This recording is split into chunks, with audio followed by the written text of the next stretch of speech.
여러분, 우리가 길을 가다가 갑자기 사자를 만나면 어떻겠습니까?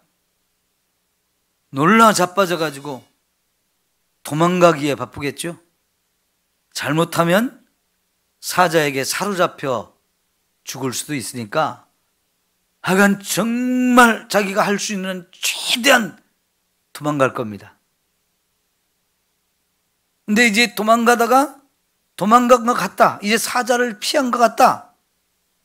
그랬는데 갑자기 또 곰이 나타났어요. 여러분, 사자를 피하는데 곰을 만났다. 이 이야기는요, 곰이 사자보다 훨씬 더 무섭기 때문에 이렇게 얘기하는 거예요. 사자를 만난 것도 정말 무섭고 끔찍한 일인데 겨우겨우 피해서 이제 살았다 했는데 곰이 또 딱 나타나는 거예요. 그래서 또 막 죽기 살기로 도망갔어요.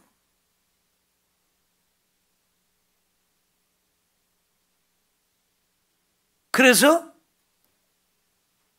집 안으로 딱 피했습니다. 좀 어때요? 이제는 살았다. 이제는 집에 도망왔으니까 이제 살았겠다. 그랬어요. 너무 지치고 힘들어서 벽에다가 손을 살짝 댔는데 그만 뱀이 꽉 물어버렸어요. 그래서 죽었어요. 여러분, 이게 꿈이었으면 그 꿈이 어떨까요? 아마 꿈꾸면서도요, 도망가기 바빴을 거예요. 살려달라고 막 소리를 치면서 막 꿈꾸면서도 도망가려고 막 몸부림을 쳤을 거예요. 그런데 꿈꿀 때는요, 무서워서 도망가는데 발이 잘 안 떨어지는 경우가 많죠. 빨리 도망가야 되는데 발이 잘 안 떨어져요. 꿈이 그렇죠. 근데 또 사자를 피했나 했더니 곰이 만났어요. 막 더 무서워요. 더 끔찍해요. 더 힘을 써서 도망가고 막 몸부림치며 소리치고, 아마 옆에 사람이 잤으면요, 옆에 자는 사람이 깜짝 놀랄 거예요. 소리를 치니까, 몸부림을 치니까. 근데 희한하게 그렇게 꿈을 꾸면 왜 발이 안 떨어져요? 곰은 막 쫓아오는데 나는 이제 도망가야 사는데 발이 안 떨어져요. 그럴 때 보면요, 몸이 꼬여 있어요. 내가 잠을 자면서도 팔이 한쪽 이렇게 등 뒤로 이렇게 들어가서 이 팔이 안 빠진다든가, 내가 몸이 이렇게 어떻게 구부러져 가지고 막 이상한 몸 자세로 있어 가지고 이게 막 안 빠져 가지고 도망을 못 가는 거예요. 근데 여러분, 이거는 하나님께서 이스라엘 백성이 이런 꼴을 당할 거라고 말씀을 하셔요. 야, 여러분, 이거 무서운 얘기죠. 결론은 뭐였어요? 집안에 들어가서 피했다, 이제 살았다 그랬는데 좀 힘들어가지고 벽에 손을 대고 기대고 있는데 독사가 와서 콱 물어가지고 죽었다는 거잖아요. 이거 참 비극이잖아요. 이런 꿈꾸다가 일어나면 얼마나 기분이 나빠요. 그러죠? 진짜 기분 나빠요.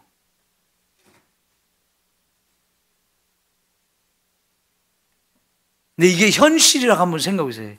꿈보다도 더 무섭죠. 네? 이게 현실이면 꿈보다도 더 무서운 거예요. 그런데 이런 일을 이제 이스라엘 백성이 당할 거라는 거예요. 그날이 언제냐? 여호와의 날이래요. 여호와의 날. 자, 그런데 오늘 말씀을 시작할 때 화 있을진저 여호와의 날을 사모하는 자여 그랬어요. 여호와의 날을 사모하는 사람들, 그 사람들 향해서 화 있을진저 이렇게 표현을 하는데, 여러분, 우리가 선지서를 보다 보면 화 있을진저 이런 표현이 자주 나옵니다. 대부분의 선지자들이 이런 표현을 다 썼어요. 이게 뭐 할 때 이런 이야기를 하나요? 하나님의 심판을 받아야 되는 사람들에게 하나님의 심판을 경고할 때, 너희들은 분명히 저주를 받은 자들이다. 너희들에게 큰 무서운 이런 화가 임할 거다. 하나님의 무서운 심판이 임할 거다 하면서 어떤 사람들, 어떤 대상을 부르면서 화 있을진저라고 말하는 표현이 선지자들의 이야기에 거의 대부분 등장합니다. 그런데 지금 여기서 어떤 사람들이 그 하나님의 심판을 받을 거라고 얘기합니까?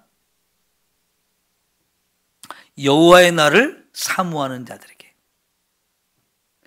도대체 여호와의 날이 어떤 날인데 그 날을 사모하는 게 이렇게 화를, 큰 벌을 받을 일입니까? 여기 그 다음에 뭐라고 말하냐면 너희가 어찌하여 여호와의 날을 사모하느냐 그랬어요. 왜 여호와의 날을 사모하느냐라고 말합니다.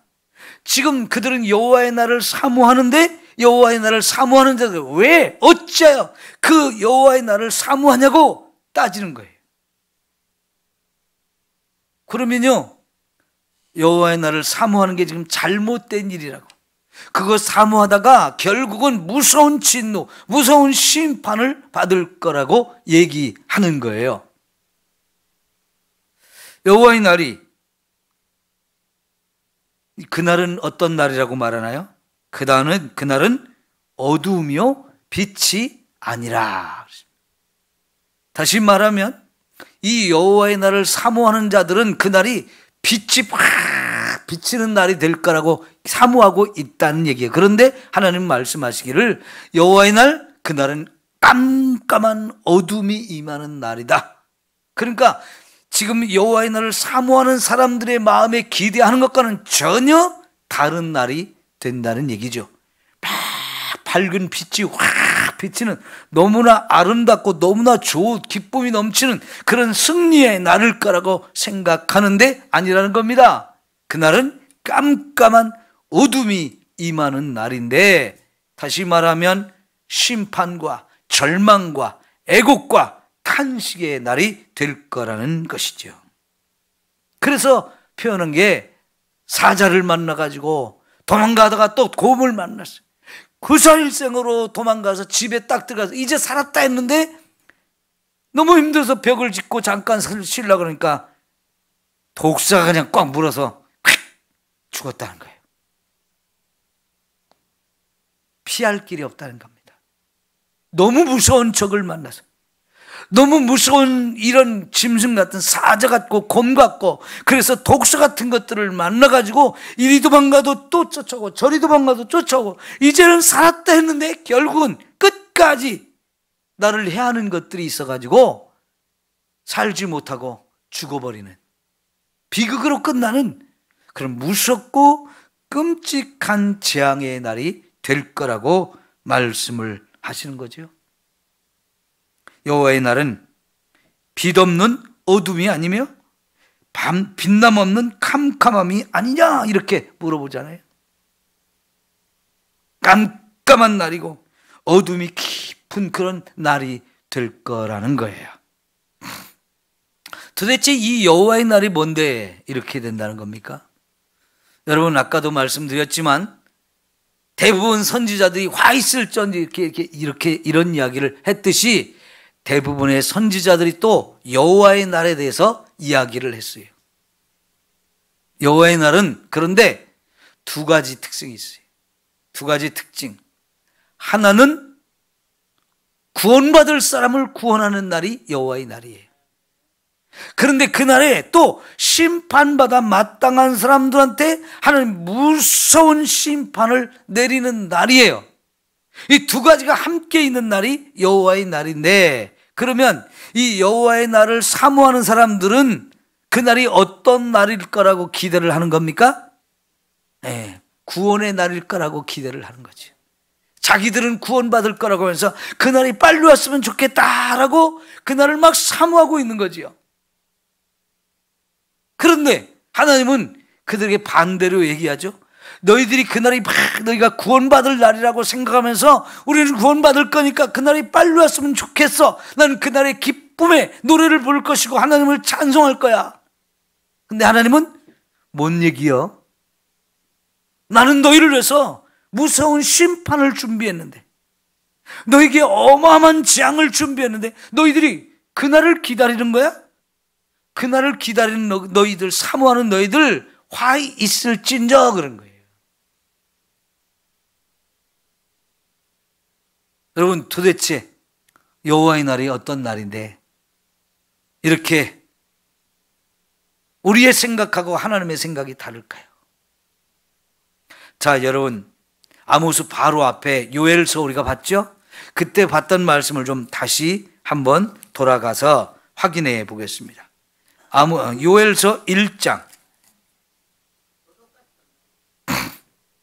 요엘서 1장 15절을 볼게요.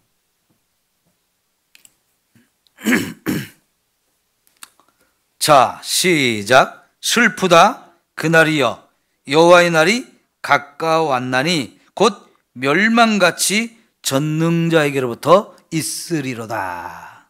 여기서 여호와의 날에 대해서 말씀하는데, 그날은 멸망같이 전능자에게로부터 이 멸망이 임한다는 거예요. 그래서 슬픔의 날이 된다는 거예요.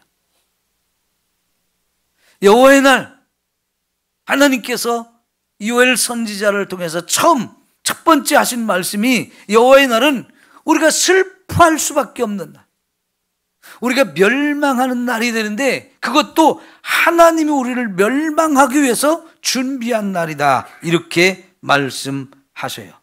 자, 그래서 더 구체적으로 2장 1절로 갈게요. 요엘서 2장 1절. 시온에서 나팔을 불며 나의 거룩한 산에서 경고의 소리를 질러 이 땅 주민들로 다 떨게 할지니 이는 여호와의 날이 이르게 됨이니라. 이제 임박하였으니, 여호와의 날이 이제 가까이 왔는데 그날이 이스라엘 백성들이 다 듣고 두려워 떨 수밖에 없는 날이라는 거예요. 이 여호와의 날이 가까이 오고 있다는 것을 시온에서 나팔을 불고 거룩한 산에서 경고의 소리를 지르라 그랬어요. 여러분, 이 여호와의 날이 가까이 다가오고 있다는 걸 들어야 되는 첫 번째 대상이 예루살렘에 살고 있는, 거룩한 성, 거룩한 산에 살고 있는 이스라엘 백성이라는 거예요. 근데 그날이 경고의 나팔이라는 거죠. 다 주민들이 다 떨 수밖에 없는 날이 임하는데 그날이 바로 여호와의 날이고 그날이 바로 임박했대요. 2절, 곧 어둡고 캄캄한 날이다. 아까 아모스서에서 분명히 그날은 빛이 아니고 어둠이라고 그랬죠. 여기서 말씀하시기를 어둡고 캄캄한 날이요, 짙은 구름이 덮인 날이라 새벽빛이 산 꼭대기에 덮인 것과 같으니 이는 많고 강한 백성이 이르렀음이라. 예, 이 예루살렘에까지 강한 백성이 많이 몰려와서 예루살렘을 완전히 멸망시킬 것이기 때문에 이날은 진짜 무섭고 두렵고 떨리는 날이 됩니다. 하나님의 심판이 임하는 날이 되는 거지요. 이제 3절 보면 불이 그들의 앞을 사르며 불꽃이 그들의 뒤를 태우니 그들의 여전의 땅은 에덴 동산과 같았으나 이들의 나중의 땅은 황폐한 들같이니 그것을 피할 자가 없도다. 그래서 예루살렘 성이 수많은 적들이 와서, 강한 적들이 와서 불에 다 태워버릴까라고 그랬는데 진짜 바벨론이 와서 예루살렘 멸망시킬 때 완전히 성도 다 무너지고 다 불태워버렸잖아요. 사람들이 칼에 죽고 불에 타 죽고 건물이 무너져 죽고 도망가다 죽고 매 맞아 죽고 이런 일이 너무 부지기수로 많았어요.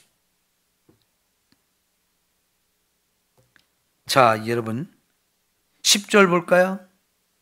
그 앞에서 땅이 진동하며 하늘이 떨며 해와 달이 캄캄하며 별들이 빛을 거두다. 여호와께서 그의 군대 앞에서 소리를 지르시고 그의 진영은 심히 크고 그의 명령을 행하는 자는 강하니 여호와의 날이 크고 심히 두렵도다. 당할 자가 누구이랴. 여러분, 하나님께서 3절에 2절에 많고 강한 백성을 이 예루살렘에 불러온다고 그러는데 그들의 대장이 누구냐? 그들을 앞서서 인도하는 분이 누구냐? 하나님이 그들을 이끌고 오시는 대장이라는 거예요. 그러니까 하나님의 백성을 직접 공격하고 멸망시키는 일을 앞장서서 하시는 분이 하나님이 되신다는 거예요. 그래서 여호와의 날인 거예요. 그 하나님이 심판하시는 것을 누가 감당하고 누가 피할 수 있겠습니까? 그래서 12절 여호와의 말씀에 너희는 이제라도 금식하고 울며 애통하고 마음을 다하여 내게로 돌아오라 그랬어요. 이렇게 무섭고 두려운 여호와의 날이 오는데 하나님께서 이때에도 살 길을 열어주신다는 거예요. 여러분, 지금 여기 1장과 2장의 여호와의 날에 대해서 말씀할 때 제가 설명을 이스라엘이 망하고 바벨론이 와서 이렇게 멸망시킬 때라고 얘기를 했죠.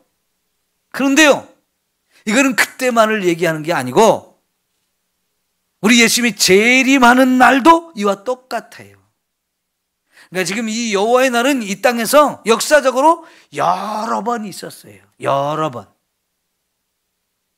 성경을 살펴보아도 그렇고 성경이 끝난 구약이 끝나고 신약이 400년 동안 이 중간 시대에 기록이 없는 그 시대에도 이스라엘의 역사를 살펴보면 그때도 이런 여호와의 날이 있었어요. 예수님이 죽고 AD 70년도 이 여호와의 날 똑같은 날이었어요. 역사적으로 이 땅에서는 여호와의 날이 여러 번 있었는데 이제 마지막 날 여호와의 날이 있는데 그 날이 예수님이 재림하시는 날입니다. 예수님이 재림하시는 날, 그날도 하나님께서 예수님에게 백마를 타고 가게 하시면서 손에 철장을 들고 오시는데 뒤따르는 천군 천사들의 손에는 낫이 들려있다 그랬어요.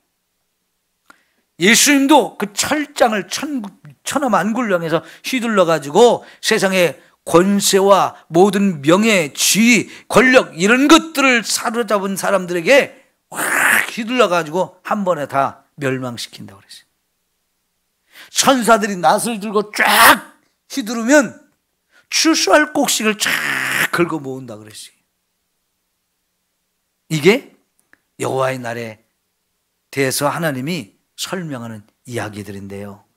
여러분, 그래서 우리가 지나간 과거 속에서 여호와의 날이 어땠는지도 살펴봐야 되고요. 앞으로 우리 앞에도 놓여있는 여호와의 날, 우리가 그날에 구원받을 자인지 멸망받을 자인지를 잘 알고 제대로 준비해야 돼요. 그 준비에 관한 얘기가 마태복음 25장에 쭉 나오거든요. 그 첫 번째 얘기가 열 처녀의 얘기 나오죠. 그 열 처녀가 다 예수님의 재림을 준비하고 있었어요. 그런데 여러분, 슬기로운 5 처녀는 신랑으로 오신 예수님을 탁 맞아가지고 잔치자리에 들어가서 같이 신랑 되신 예수님과 혼인잔치를 벌이는 신부들이 되어지지만 미련한 이 5 처녀는 신랑이 오신데 일어나서 등불을 들고 이제 나가려고 그러는데 뿔싹 기름이 없어. 등불을 켜지 못해.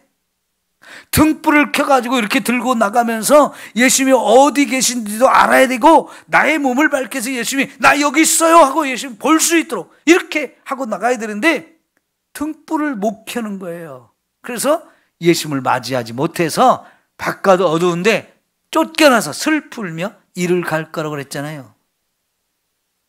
요 상황이 주님이 재림하는 날 벌어질 상황인데 과연 저와 여러분은 이 가운데 어떤 사람은 지혜로운 5 처녀인지 어떤 사람은 미련한 5 처녀같이 될 사람이 있어요. 우리 어떤 사람이 될지 참 중요하죠. 나의 영원의 시간을 어디서 보낼까를 결정하는 순간이에요. 어떤 사람은 지옥에서 영원의 시간을 보내게 될 것이고 어떤 사람은 천국에서 영원의 시간을 보내게 될 거예요. 여러분, 그날의 목사라고 하는 직분이 천국 가는 걸 보장해 줄까요? 아닙니다. 장로라고 하는 그 직분이 여러분을 천국 가는 걸 보장해 줄까요? 그거 아무것도 아닙니다. 여러분, 정말 내가 지혜로운 다섯 처녀처럼 기름을 잘 충분하게 준비해가지고 주님이 언제 오셔도 등불을 탁 밝혀가지고 주님을 찾아갈 수 있는, 주님이 또 나를 찾아서 너 거기 있었구나 하고 우리를 딱 선택해 주실 수 있는 이런 준비가 되어 있어야 되거든요. 자, 여러분, 그래서 요엘서 2장 12절에 너희는 이제라도 금식하며 울며 애통하고 마음을 다하여 내게로 돌아오라. 이게 살 길이라는 거예요. 이런 사람은 여호와의 날에도 구원을 받는다는 거예요. 무서운 여호와의 날, 심판의 여호와의 날이 임하는데 그런 가운데서 살 수 있는 사람은 정말 눈물 콧물 흘리면서 회개하는 사람, 자신의 죄를 고백하면서 하나님, 내가 이러이러한 죄를 범했는데 나도 용서해 주세요. 나는 정말 어쩔 수 없는 죄인입니다. 흉악한 죄인입니다. 너무 부끄러운 죄인입니다. 심판받아 마땅하고 멸망받아 마땅할 죄인인데 주님이 나를 좀 용서해 주세요. 나 좀 불쌍히 여겨 주세요. 나도 천국 가고 싶습니다. 이런 참 믿음을 갖고 주 앞에 오는 사람은 살아날 수 있다는 거죠. 구원을 받을 수 있다는 거죠. 18절 보세요. 너희는 옷을 찢지 말고 마음을 찢어라. 옷 찢는 거 유대인들이 회개할 때 하는 보통 행동이에요.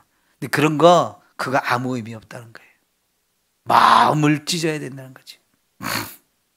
내 마음속에 얼마나 많은 죄가 있는지 그걸 정말 드러내면서 하나님, 여기도 이런 죄가 있어요. 여기도 이런 죄가 칵칵 들어차 있어요. 그거를 끄집어내서 주님, 내가 이렇게 부끄럽고 더럽고 추악한 죄를 지었습니다. 이런 사람, 너희 하나님 여호와께로 돌아오는 사람, 이런 사람은 산다는 겁니다. 하나님은 어떤 분이냐? 은혜로우시며 자비로우시며 노하기를 더디하시며 인애가 크시사 뜻을 돌이켜서 재앙을 내리지 아니하시는 분이다.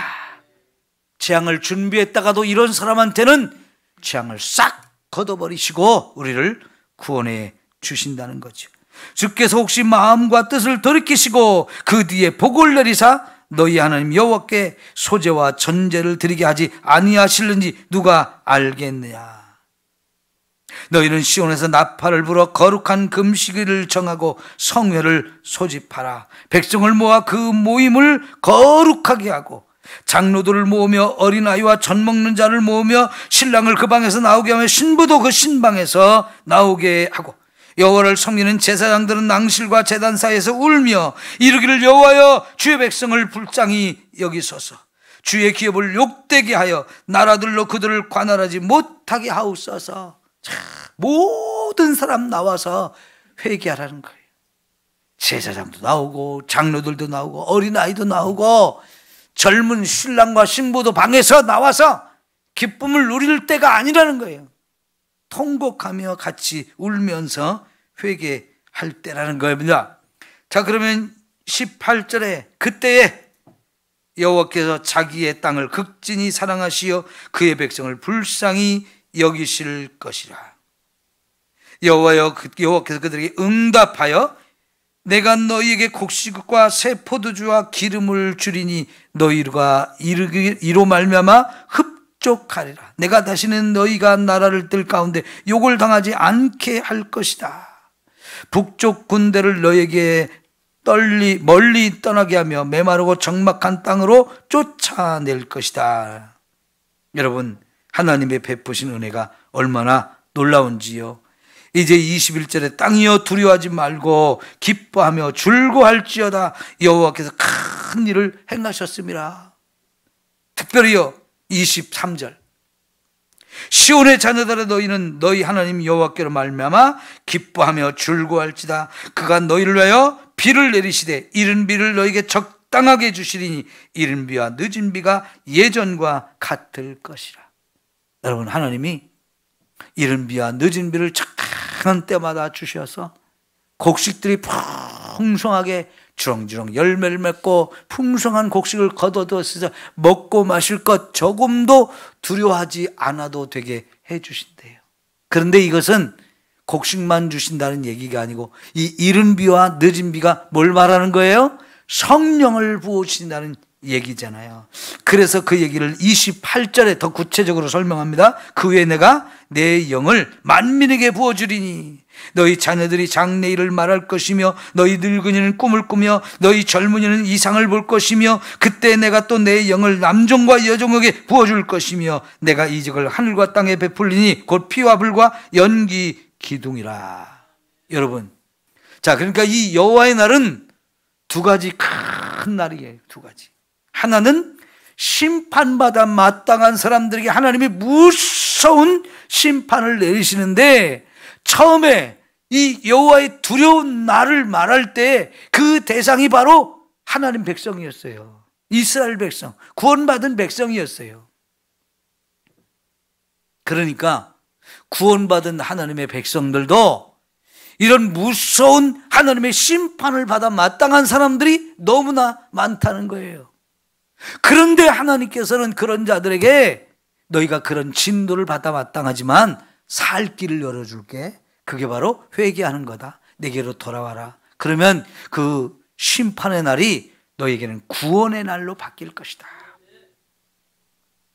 너희가 슬퍼하고 애통하며 통곡한 날이 정말 기쁨의 날이로 즐거워할 날로 완전히 바꿔줄 것이다 라고 말씀하시면서 성령의 충만한 은혜까지 부어줄 것을 약속하지요. 자, 그러면 다시 아모스 5장으로 와서 이스라엘 백성은 여호와의 날을 자기들이 지금 어떤 날이 될까라고 기다리고 있어요. 구원의 날이 될 거라고. 그래서 우리를 괴롭히던 놈들 다 하나님이 심판해가지고 막 박살내고 우리는 승리의 기쁨을 막 누릴 거라고 하면서 그날을 기다리고 있죠. 그런데 하나님은 아니라고 하잖아요. 너희들은 그런 날을 받을 자격이 없다는 거잖아요. 어째 그날을 사모하느냐. 황당하다. 하나님이 가당치도 않은 걸 지금 기다리고 있다는 거예요. 왜요? 그날에 너희에게는 구원의 날이 아니라 너희가 슬퍼할 날, 너희의 멸망의 날, 하나님의 심판의 날이 될 거라고 이야기하고 있는 거예요. 근데 여러분, 이 아모스서에도 이 여호와의 날이 기쁨의 날, 구원의 날도 있을 거라는 얘기도 아모스서에 또 해요. 나중에 보게 될 건데 지금은 하나님께서 이 날이 심판의 날이고 멸망의 날이 될 거라고 이야기합니다. 왜 이런 이스라엘 백성들이 이런 심판과 멸망을 받아 마땅할까요? 자, 아모스 5장 21절로 다시 와보십시오.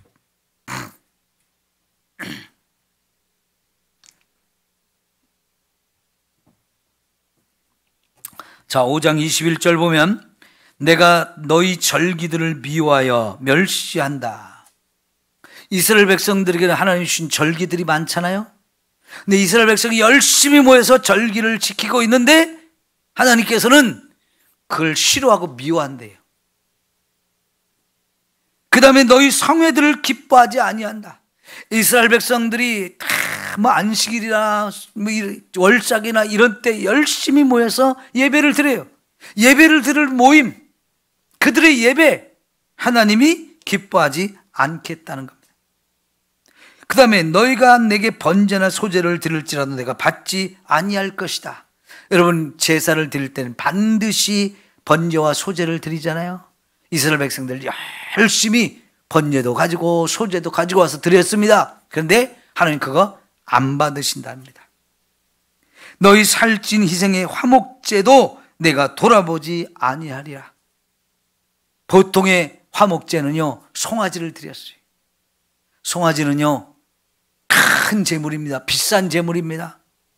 이스라엘 백성들도 기쁨이 있어서 막 너무 좋아가지고 이런 화목제물, 감사의 제물을 드리고 친구들, 이웃들 불러서 함께 그 제물을 먹자고 막 잔치를 벌이는 날이거든요. 아무리 그거 하나님이 기뻐하시는 제물인데도 그거 받지 않겠다는 겁니다. 내 노랫소리를 내 앞에서 그칠지어다. 내 비파소리를 내가 듣지 아니하리로다. 찬송을 높여 부르고 막 찬양대가 함께 아름다운 찬양으로 많은 악기를 동원해서 부르는데 하나님이 듣고 싶지 않다는 거예요. 나 못 듣겠다는 겁니다. 자, 그러면 이게 뭔 얘기입니까? 21절부터 23절까지 얘기, 이스라엘 백성들이 지금 하나님 앞에 막 내가 이거 잘하고 있잖아요, 열심히 하고 있잖아요, 많은 것 가져왔잖아요 하면서 막 자랑하고 자기들 신앙생활 잘한다고 잘하고 자랑하고 기뻐하고 자부심을 갖는데 이것이 하나님이 인정할 수 없는 것, 받아들일 수 없는 그런 것들, 헛된 짓을 하고 있다는 얘기예요. 엉터리로 하고 있다는 얘기예요. 여러분, 오늘 밤 우리가 지금 하나님 앞에 예배하기 위해서 모였는데 이 예배를 하나님께서 안 받으신다고 하면 우리 드려야 돼요, 안 드려야 돼요? 우리 여기 모여있는 게 헛된 짓거리 하는 거죠? 그런데 적어도 우리는 어떤 마음으로 여기 와 있어요? 하나님께 예배 드리기 위해서 왔고, 내가 오늘 예배 드린 거 하나님 받으신다는 마음을 가지고 여러분 왔잖아요. 그래서 예배 드리잖아요. 그런데 우리가 지금 예배 드리는 걸 보실 때 하나님이 나 받을 수가 없어, 나는 너희와 함께 하지 않아. 그런다면 여러분, 우리는 정말 우리는 열심을 다해서 하고 이 비가 오는데도 와서 하는데 헛짓거리 하는 거잖아요.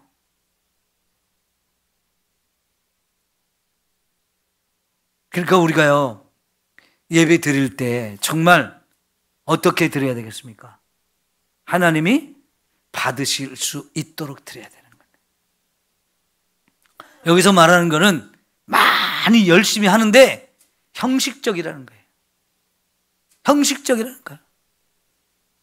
그냥 자기들 자랑만 하고 있다는 거예요. 하나님 마음에는 하나도 안 된다는 거예요.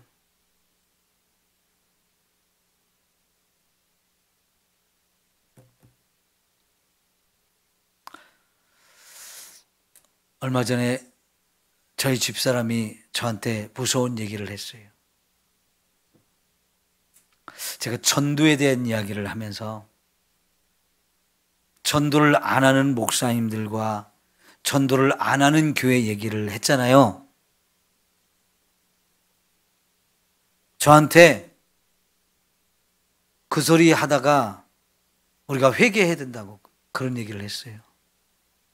혹시 그 말이 나는 전도하고 있는데, 우리 교회는 전도하고 있는데 이거 자랑하면서 잘난 척하는 것이 되어지면 우리 회개해야 된다는 얘기를 했어요.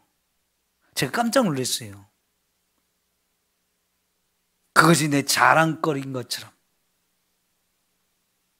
저도 모르게 그렇게 할 수도 있었잖아요. 그죠? 나는 하고 있으니까 자랑하고 싶어가지고 잘난 척하면서 나를 드러내고자 하는 그런 모습일 수 있잖아요. 제가 그래서 아무 말도 못했어요. 왜요? 전도를 못하거나 안 하는 목사님과 교회도 나름대로 사정은 있을 거예요. 전도한다고 해서 뭐 그게 대단한 것이라고 잘난 척하고 자랑하고 의인인 척하고, 내가 아무리 그래봐야 나 잘난 거 자랑하는 것밖에 안 되면 안 되잖아요. 그래서 저도 회개했어요. 집사람이 저한테 회개합시다 같이 그러더라고요. 여러분, 그러니까 우리가요, 나는 뭐 금요일 날도 왔고 새벽에도 왔고 막 열심히 예배 안 빠지고 막 열심히 기도하고 말씀 잘 읽고 막 교회 일도 열심히 하고, 사실은 그게 당연한 거 하는 건데 자랑할 거 아니잖아요. 그죠? 근데 때로는 그거 하면서도 마지못해서 할 때도 있어요. 의무감에 할 때도 있어요. 기쁨 없이 할 수도 있어요. 그렇다면 하나님의 인정도 안 하고 하나님이 받아주실 수 없는 것이 될 수도 있어요. 그러죠? 그러니까 우리가 정말 하나님 앞에서 믿음을 가지고 한다는 것도 점검을 잘 하면서 우리 자신을 돌아봐야 돼요.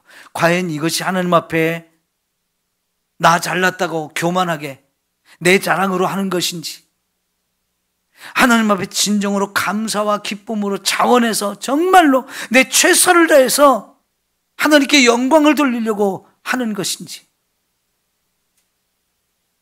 이사야서 1장에 마당만 밟고 가는 사람이라고 하시면서 하나님 안 받으시겠다, 하나님 인정 안 하시겠다 그러잖아요.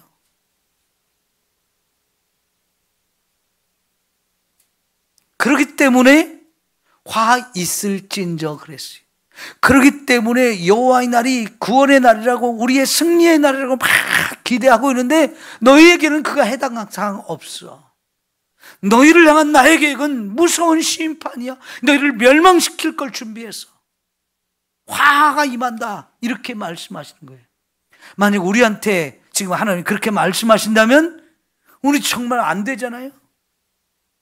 그런 모습으로 우리가 하나님 앞에 있다면 엉터리 가잖아요. 이 무서운 겁니다. 그래서 이 말씀을 통해서 우리 자신을 돌아보자는 겁니다. 내가 지금 신앙생활 하는 것이 내 딴에는 열심히 하고 내 딴에는 잘하는 것 같고, 그런데 과연 그것이 하나님이 인정하실 수 있는 것인지를 우리가 각자가 점검해 봐야 되는 거예요. 내 눈으로 보지 말고 하나님의 눈으로 봐야 된다는 얘기죠.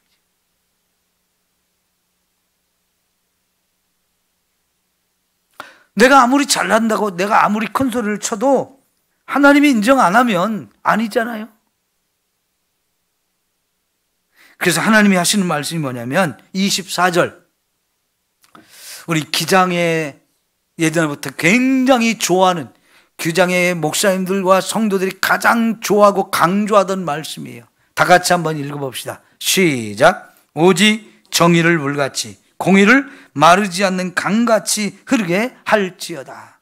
자, 여러분 이 말씀은 외웠으면 좋겠어요. 기장 성도라고 하면 이 말씀 모르면 부끄러워지는 거예요.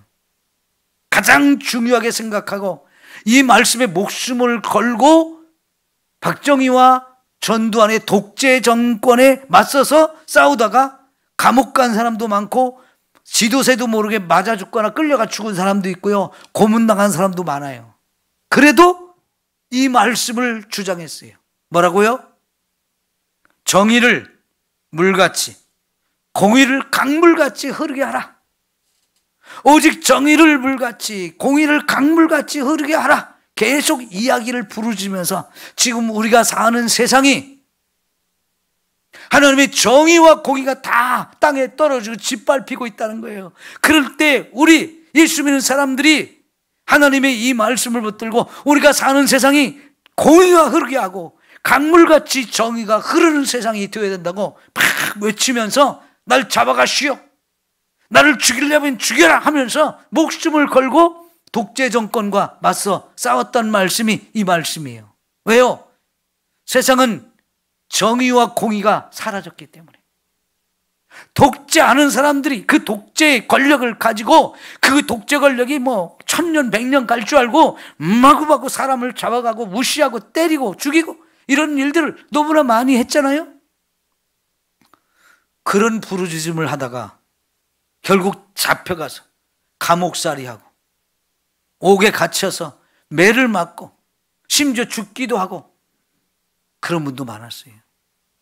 제가 한신대 다닐 때 몇몇 목사님들을 통해서 들은 말씀이, 서울의 어떤 교회는 감옥 갔다 온 사람, 벌금 물은 사람, 신학대학 다니다 퇴학당한 사람, 그런 사람들이 많이 모여있는 교회가 있는데 그 교회 성도들이 감옥살이한 횟수, 이걸 다 합하면 230 몇 년을 나온대요. 그 교회 성도들 대부분이 감옥살이를 해가지고 박정희 정권 때, 전두환 정권 때 감옥살이를 많이 해가지고 그런 사람들이 많이 모이다 보니까 그 교회 성도들 모인 사람들 조사를 해보니까 그들이 감옥살이 한 횟수만 딱 합해도 238시간인가 되더래요. 238날. 와, 아니 238년이에요. 얼마나 감옥살이를 하면서 매를 맞고 자지 못하고 고문을 당하고 먹지 못하고 이랬는지 거기 갔다 온 사람들 몸이 성한 사람이 별로 없는 거예요. 그래도요, 그 교회 성도들은 그 시대에 독재 정권과 맞서 싸우다 그렇게 당한 걸 자랑스러워하고 내가 그런 사람이라고 막 그런다는 거예요. 그럴 수 있었던 거는 이 말씀을 딱 붙들고 그들이 외쳤기 때문에 그래요. 여러분, 이 말씀이 그만큼 중요한 말씀이라는 거예요. 우리가 사는 세상이 정의가 흐르고 공의가 강물같이 흐르는 이런 세상이 되는 걸 우리는 꿈꿔야 돼요. 하나님 말씀하셨잖아요. 너희가 사는 세상 오직 정의를 물같이 흐르게 하고 공의가 강물같이 흐르는 세상이 되게 하라는 거지요. 이게 하나님의 말씀이에요. 그럼 우리는 그런 세상이 되기를 꿈꿔야 되고요. 그런 세상이 되기를 위해서 우리가 노력해야 되잖아요. 그들이 할 수 있는 일, 박정희 전두환 시대에 할 수 있는 일, 그래서 그냥 독재 정권 물러가라, 우리에게 자유를 달라 하면서 큰 소리로 저항하고 외치는 거예요. 잡혀가도 옥에 갇혀도 죽어도 그 소리를 외치면서 그렇게 끝까지 저항했어요. 그게 할 수 있는 최선의 일이었어요. 그래서 기장이 그걸 자랑스럽게 생각하잖아요. 이거는 기장이 존재하는 이유 중에 하나였어요. 이 땅에 왜 기장 교단이 있어야 되는가 할 때 이 말씀 때문에, 이 말씀을 위해서 싸웠기 때문에 기장이 존재하는 이유가 되었거든요. 근데 이 시대는 기장이 이 말씀을 잃어버린 것 같아요. 기장이 이 말씀을 잃어버렸어요. 내려놨어요. 뭐 하느라고? 동성애를 찬성하느라고. 정말 정의가 강같이, 공의가 강물같이 흐르게 하는 이런 세상이 되려면 동성애를 찬성하고 그런 걸 그 동성애 인정해 주는 것을 차별이나 혐오하는 거라고 말하는 이것이 정말 정의와 공의를 강물같이 흐르게 하는 일인가요? 이 동성애 이걸 인정하고 찬성하자는 이런 사람들 때문에 정의와 공의를 다 내려놨어요. 그 시대에는 기장이 가장 많은 종교 탄압을 받았어요. 그런데 이 시대는 종교 탄압을 받는 사람을 보면서도 기장은 아무 소리도 안 해요. 아무 소리도 안 해요. 그 종교 탄압이라고 안 해요.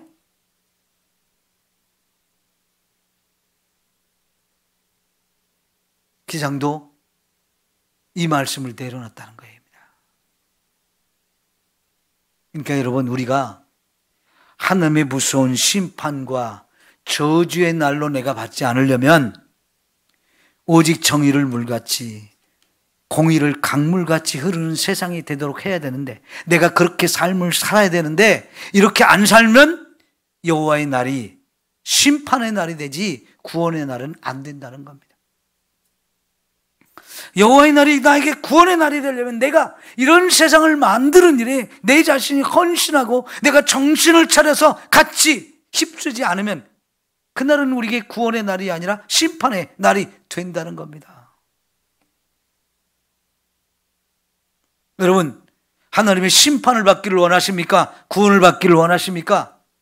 당연히 구원받아야 되잖아요. 그러려면 말씀대로 살아야 되는 거예요. 이 정의를 물같이 공의를 강물같이 흐르게 한다는 것, 정의와 공의가 뭡니까? 하나님의 말씀이에요. 말씀대로 살 때 이게 강물이 흐르듯이 그렇게 되어진다는 거예요. 우리 한 사람 한 사람이, 예수 믿는 한 사람 한 사람이 예수를 바르게 믿는 것, 말씀대로 사는 것, 그게 이 땅에 정의와 강물이, 공의가 강물같이 흐르는 세상을 만드는 일일 거예요. 그래야 그 사람에게 하나님의 날이, 여호와의 날이, 구원의 날이 되어지는 거예요. 아무리 예수를 믿는다고 큰 소리를 치고 나 예수 믿고 있어요, 교회 잘 나가고 있어요, 예배 잘 드리고 있어요 해도 그 사람한테 하나님이 딱 보셨을 때 정의와 공의를 강물같이 흐르게 하는 말씀의 삶이 되지 않으면 그 사람은 심판의 날이 될 수도 있는 거예요. 이게 예수 안 믿는 사람한테 하는 얘기가 아니고요, 예수 믿는 사람들한테 하는 얘기잖아요. 하나님을 믿는 사람들한테 하는 얘기예요. 나는 하나님을 잘 믿는 것 같은데 하나님이 너는 아니야, 이럴 사람이 있고, 나는 너무 부족한데 하나님 나는 죄인 중에 괴수입니다, 나는 어떻게 합니까? 그러는데 하나님이 너는 내가 구원할게, 내가 너를 불쌍히 여기고 내가 너를 사랑한다, 너는 내 자식이야, 내 거야, 이렇게 인정할 사람이 있는 거지요. 내가 나를 판단하지 말고 하나님의 판단이 어떨까 하고 두려워 떨 줄 알아야 합니다.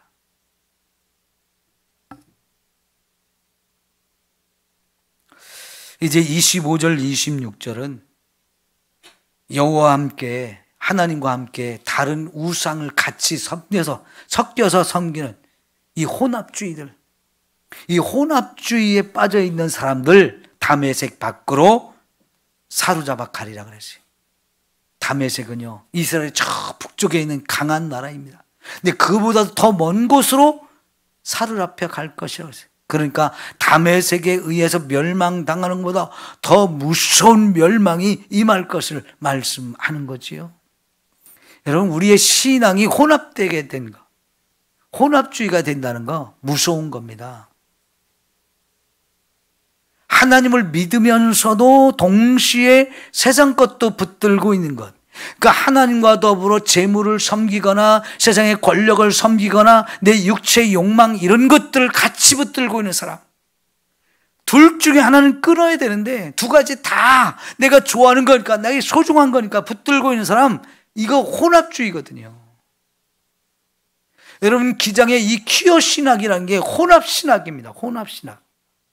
진짜 참 신앙을 자꾸만 변질시켜갖고 인본주의, 자유주의 이런 것들이 들어와가지고 함께 섞여가지고 혼합주의가 돼버린 거예요. 그래서 하나님조차도 자기 인간의 마음대로 하나님도 예수님도 동성연애자라고 이렇게 표현을 하는 거예요. 예수님과 제자들이 다 동성의 관계에 있다고 이렇게 표현을 하는 거예요. 말이 돼요?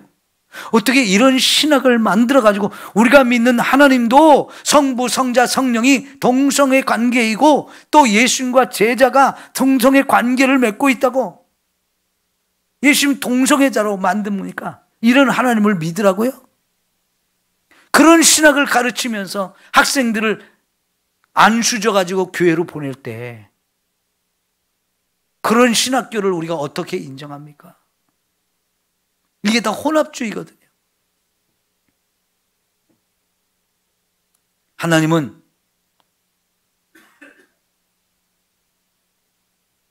예면 예하고 아니면 아니라 하라고 그랬어요.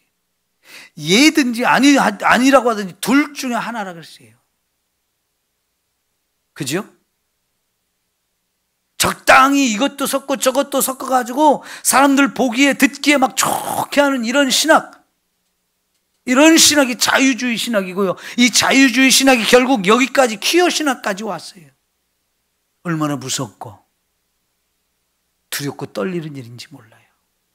이런 신학이 정당한 신학이라고 막 큰 소리 치는 사람들이 신학대학의 교수가 돼가지고 교단을 좌지우지하고 있으면 이걸 그냥 둘 수가 없는 거잖아요. 우린 정신 바짝 차리고 우리가 세상 것을 끊어버리고 바른 믿음을 가져야 돼. 말씀 외에는 다른 것 인정하면 안 되는 거죠. 그죠? 오직 말씀만 유일한 진리입니다. 오늘 저와 여러분 생활 속에 하나님이 이 정도는 봐주시겠지 하면서 적당히 세상적인 것과 신앙적인 걸 섞어가지고 내가 정말 잘하고 있다고 이렇게 스스로를 합리화시키고 자기가 잘하는 것처럼 이렇게 착각에 빠지면 안 돼요. 하나님이 아니다 하는 것은 아니고 이렇게 하라 했으면 이것만 우리가 해야 되는 거지. 지금 말씀하시는 대로 가라면 가고 서라면 설 수 있는 우리의 발걸음이 돼야 하는 겁니다. 기도합시다.